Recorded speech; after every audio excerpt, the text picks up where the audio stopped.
الحمد لله رب العالمين والصلاة والسلام على سيد الأنبياء والمرسلين أما بعد فأعوذ بالله من الشيطان الرجيم بسم الله الرحمن الرحيم مولاي صل وسلم دائما أبدا على حبيبك خير الخلق كلهم هو الحبيب الذي ترجى شفاعته لكل هول من الأهوال مقتحم محمد سيد الكونين والثقلين والفريقين من عرب ومن عجم مولاي صل وسلم دائما ابدا على حبیبک خیر الخلق کلہم۔ معزز ناظرین و سامعین کرام، آج ہم جس عنوان پر گفتگو سنیں گے وہ ہے کہ ایک مرد کا وراثت میں حصہ دو عورتوں کے برابر کیوں ہے، یعنی دونوں کا حصہ آپس میں برابر کیوں نہیں ہے، ایکول کیوں نہیں ہے، مساوی نہیں ہے، یعنی جتنا حصہ مرد کا اتنا ہی عورت کا۔ تو اس فرق کی وجوہات کیا ہے؟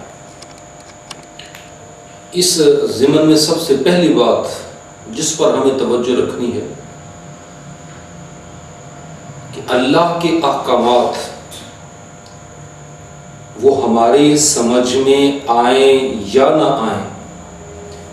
ہمیں ان کو دل و جان سے قبول کرنا ہوگا۔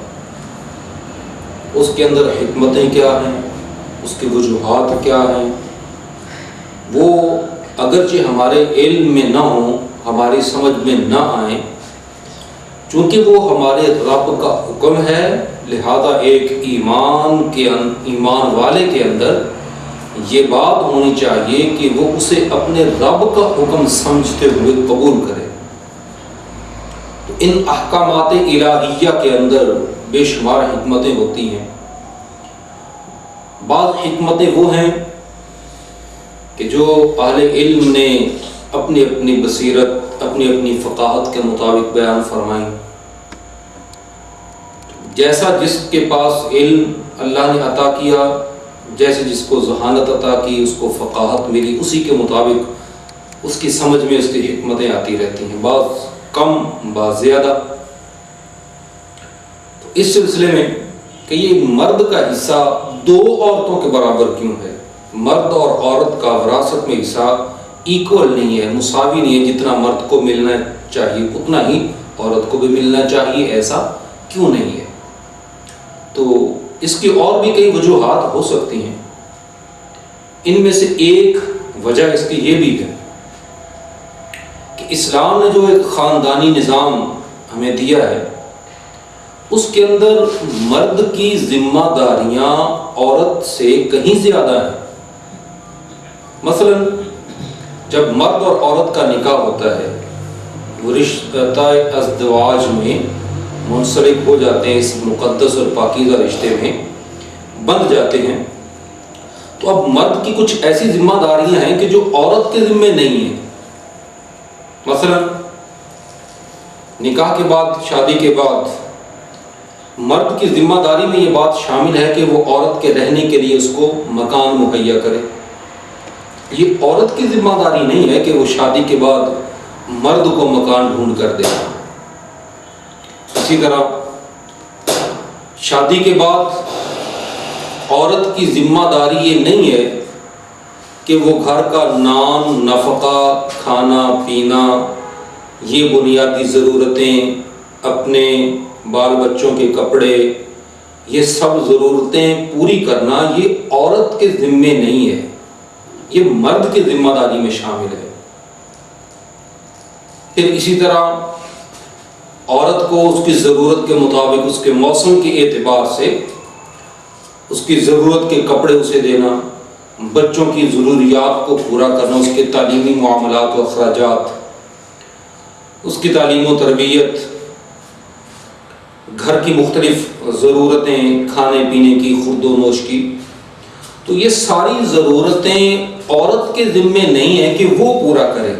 یہ ساری ضرورتیں اسلام نے مرد کے ذمے لگائی ہیں کہ وہ ان ضرورتوں کو پورا کرے۔ اگر وہ ان کو پورا نہیں کرتا تو وہ اپنی بنیادی ذمہ داری سے راہ فرار اختیار کر رہا ہے۔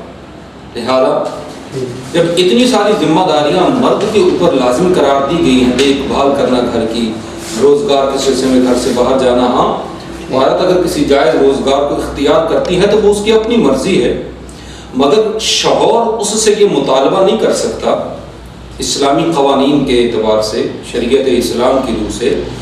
کہ عورت اگر ملازمت کرتی ہے یا اس کا الگ سے کوئی کاروبار ہے تو وہ گھر کی ساری ضرورتیں عورت اٹھائے۔ یہ خاوند جو ہے اپنی بیوی سے مطالبہ نہیں کر سکتا، ہاں اس نے اخلاق کے طور پر گھر کے معاملات کے اندر وہ بھی اگر شیئر کرے، اپنا حصہ ملائے، تو یہ اس کی اپنی مرضی ہے، مگر وہ پابند نہیں ہے اس بات کی۔ پابند خاوند ہے اس بات کا، وہ مرد ہے جس نے نکاح کیا۔ تو اس لیے مرد کی کافی ساری وہ ذمہ داریاں ہیں جو عورت کی نہیں ہیں، تو اس لیے پھر مرد کا وراثت میں حصہ جو ہے وہ عورت سے دگنا رکھ دیا گیا ہے، یعنی جتنا 2 عورتوں کا حصہ ہوگا اتنا ایک مرد کا حصہ ہوگا۔ اسلام کے اندر جو قوانین بیان کیے گئے ہیں اس کی حکمتیں بہت ساری ہیں، ہمارے وہ سمجھ میں آ جائیں تب بھی، نہ آئیں تب بھی۔ The laws of nature are absolute, we have to go before them۔ ہماری سمجھ میں نہیں بھی آیا کوئی مسئلہ نہیں ہے، ہمیں اس لیے اس حکم کو ماننا ہے کہ یہ ہمارے اس رب کا دیا ہوا حکم ہے جس نے ہمیں پیدا کیا ہے۔ لہذا پہلی بنیادی سوچ ہماری یہ ہونی چاہیے کہ یہ میرے رب کا حکم ہے، میں نے اس کو اپنانا ہے۔ اس کی حکمتیں بعد میں ہیں، وہ مختلف لحاظ سے دیکھی جا سکتی ہیں، اہل علم جو ہیں وہ بھی مختلف لحاظ سے اس کی حکمتیں بیان کرتے ہیں۔ تو اس حوالے سے کہ وراثت کی تقسیم میں